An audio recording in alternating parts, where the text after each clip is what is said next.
अरे का ये न दो कैसन मुंह फुला के बैठल बाड़ू हो। का बताइए भौजी, अगर पूछत हो तो बतावत है सुना। बतावा।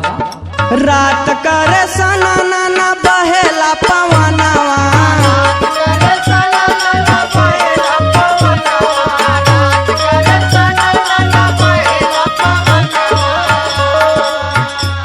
अरे बहेला पवनवा भौजी बहेला पवनवा,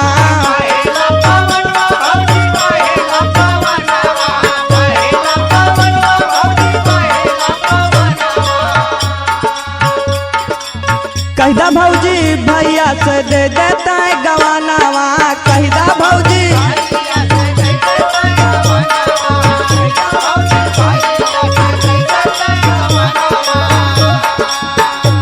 सुनत हो भौजी, सुनत है हो न दो।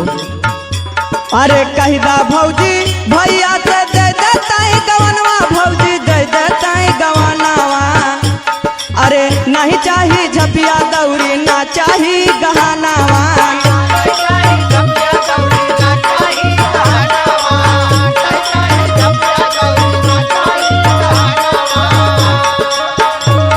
हो नहीं चाहिए झपिया दौरी ना चाहिए गहनवा, भौजी ना चाहिए गहनावा। सुनत हो भौजी, सुनत है हो।